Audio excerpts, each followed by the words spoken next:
Okay, let's talk about the gbody fuel system for a few minutes. It's a pretty simple setup.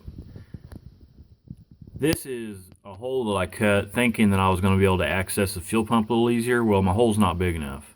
But anyways, I dropped the tank, which is easy enough. It just has two straps.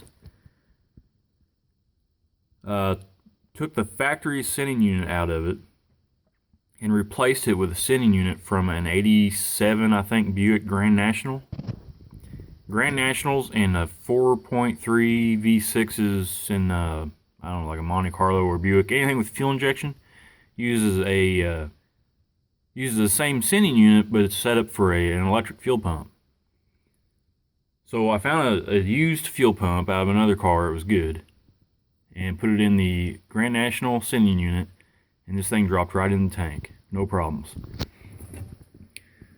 This is the fuel supply. This is the return, and this is for the vent. One other thing you may notice is now there are, you can't really see it real well, but now there are 3 wires coming out of this, and I don't remember what colors they are. Gray, purple, and black. Your new sending unit will come with a connector that has 3 wires in it, and you'll have to cut that off.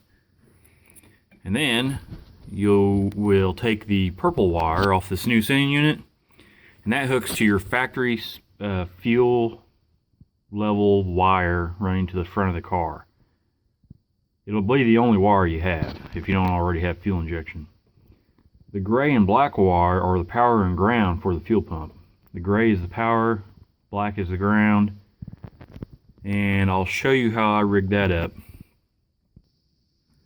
Okay, you see the purple wire split off here. I just spliced that into my factory wiring for the fuel gauge.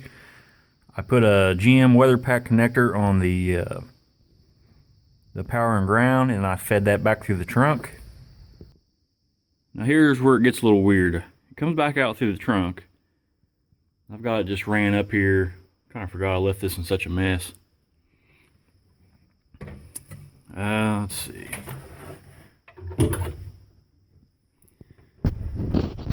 And then it is wired up to a relay that I have unplugged right now because I hot wired it or bypassed it to drain the fuel tank one day.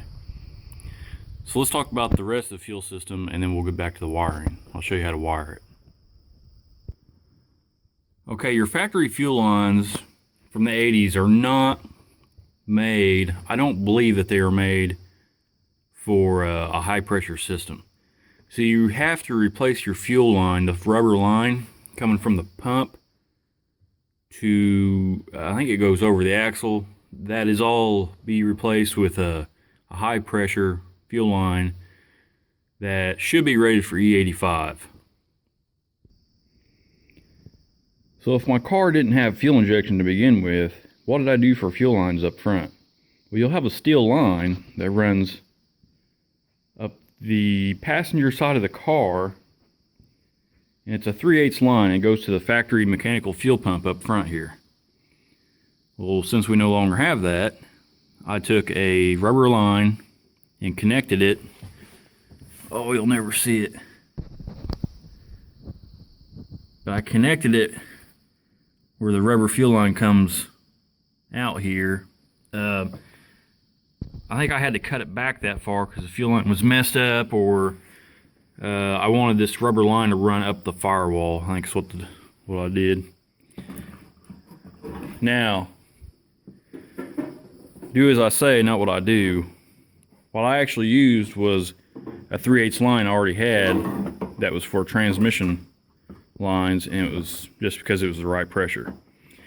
So I snaked this thing up around the firewall and just ran it back to the back of the fuel rail right here. Hooked it up, put a hose clamp on it, and that was it. See what I've done?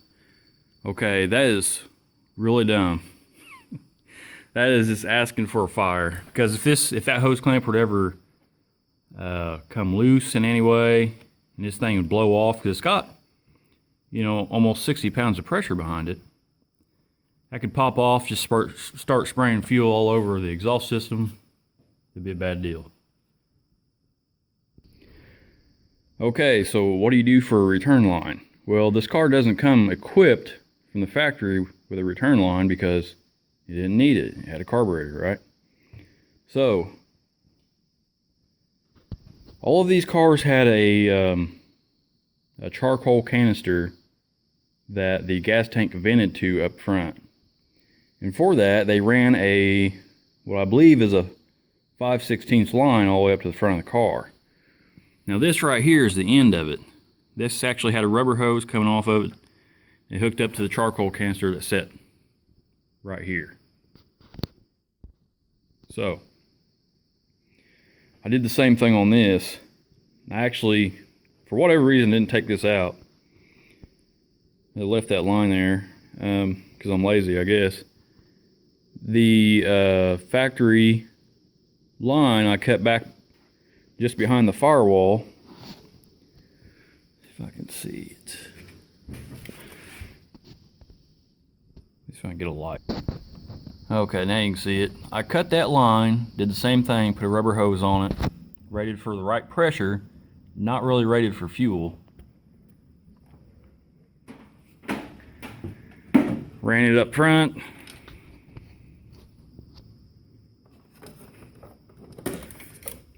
And then I've got it taped off right now. It's been sitting outside. Same thing with this. I just plugged it into the back of the fuel rail and put a hose clamp on it. Once again, very bad idea. Let me show you what you should use. Okay, these are two fuel rail adapter fittings that hook up to the back of the fuel rail. This is like a lot of factory connectors where they'll have two plastic clips that you can actually push together and pop the line off. And then this end hooks up to a so I get some more light here. That end hooks up to an AN fitting. Then you run AN lines to the back of the car, or at least to the steel line if you can adapt it. Camera won't focus on it for whatever reason. So there we go. This works, but here's what I don't like about it. These plastic clips here don't always snap together real tight, and this line can pop off. And I know that because I've had it happen. I really do not recommend using these. You'd probably be better off using the dumb hose clamps on the rubber fuel line than this, because at least on the hose clamp, you know you can get it tight. On this, you don't know whether it's hooked up or not unless you're pulling on it a couple times to see if it's locked up tight, and that still doesn't guarantee anything. So I think most companies sell these, like Russell. Let me show you what else they sell. Okay, this is another fuel rail fitting adapter from, I believe this one's from Russell also. Once again, adapts to an AN line. But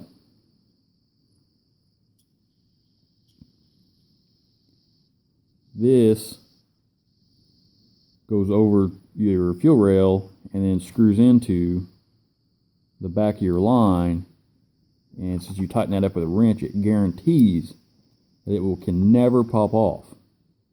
I mean, you're going to be tearing the hose off, tearing the fuel rail off the engine, busting the fuel rail before you pull this fitting off of it. I'll show you how that goes together.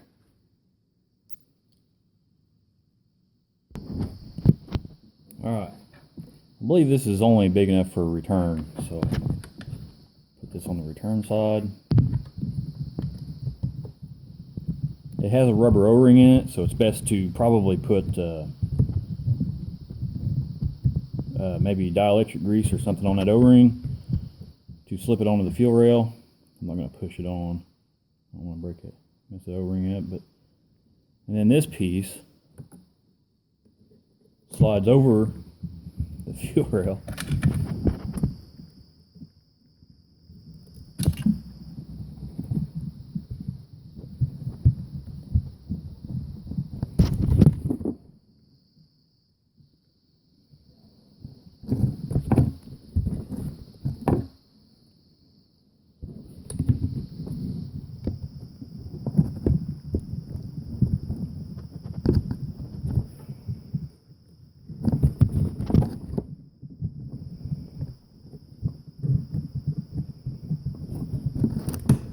There.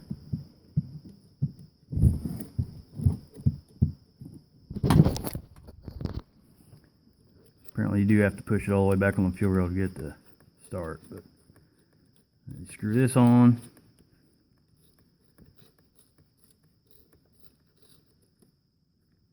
Tighten it up with a wrench. It cannot come off, period. No way. I'll put a link to that at the bottom in the description to Amazon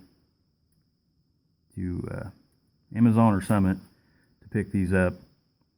They're kind of a little bit harder to find through Summit. I think Jegs are a little easier to find.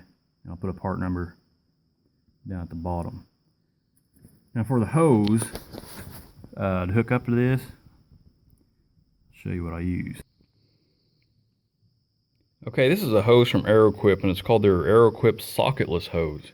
They have a special hose that fits onto this, and you can put it all together by hand. It's really simple. Put a little bit of transmission fluid, something like that on here, on this barb part. Push it together by hand. Make sure, double check with Aeroquip that the fuel line you're getting is good for ethanol. But I've never had a problem with this hose, ever, or the fittings. So that's definitely a route I go. I've never been let down by Aeroquip. Everything I've got from them has been really good, so I try to stick with Aeroquip on everything that I use. Where do you put your fuel filter?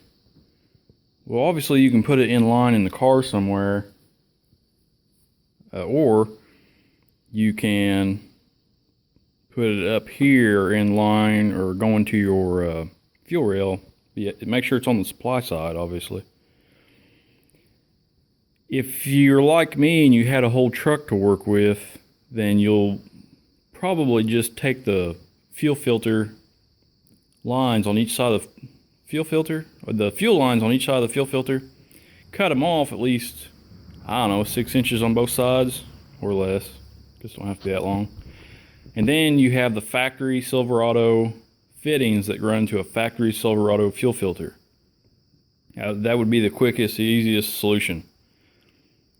There are other ways to go about doing it. You can find a filter that has maybe fittings on both ends. You use a barb fitting, or you can use a Corvette fuel filter, which would actually, I think, plug right into the back of the fuel rail. I've seen pictures of that online, but I've never ever tried it.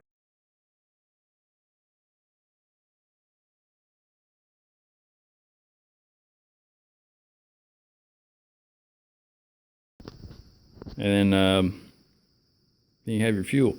I think with the Corvette deal, it's got a regulator built into it. And if you do that, then you need to somehow plug off the return side over here, which is no big deal. You can use that fuel rail adapter and just put a whatever this is, -6 AN cap on it. And then you'll still have your regulator in the filter, and then you'll have your return line coming out of the back side of the filter. Alright, first off, I need to start off by saying this is specifically for 9902 ECM. And the only place it makes a difference is the red connector here. So, you start with your AC Delco battery, because that's the only one to use. Ground, positive. Now your positive, I'm just saying, you know, you get your positive from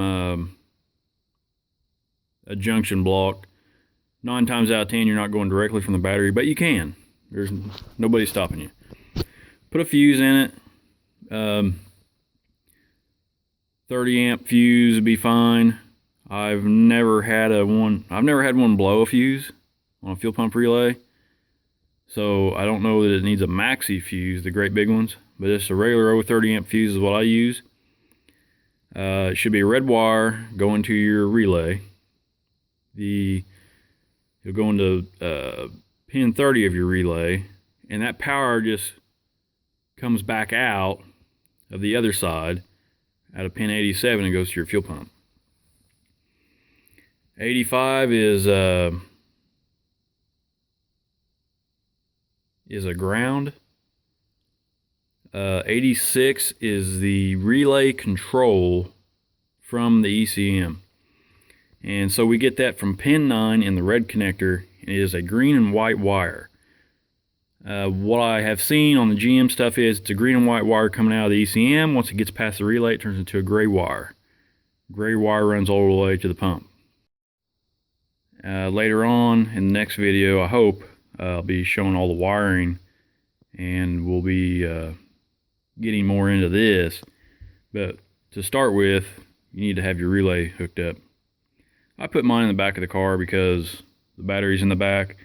So a lot of the hot connections are back there, and the closer or the shorter the wire is going to your fuel pump from the battery, the better the fuel pump works. So I don't have any fuel pump issues. But some people out there, you know, like on the F-body stuff, they'll do a bigger gauge wire going to the back, and it's just to get more amperage to the pump. So putting your battery in the back, closer to the fuel pump, and your relay, all your connections back there is a lot easier. The only thing you're having to run a long ways from is the ECM, this wire here, running back to your relay. And all that is, it just turns it on from the relay. It just sends power to the relay to tell the relay to turn it on. And all it's doing is it's flipping a switch to allow these two to connect. And that's how the relay works. Got any questions, let me know. I'll do my best to answer them.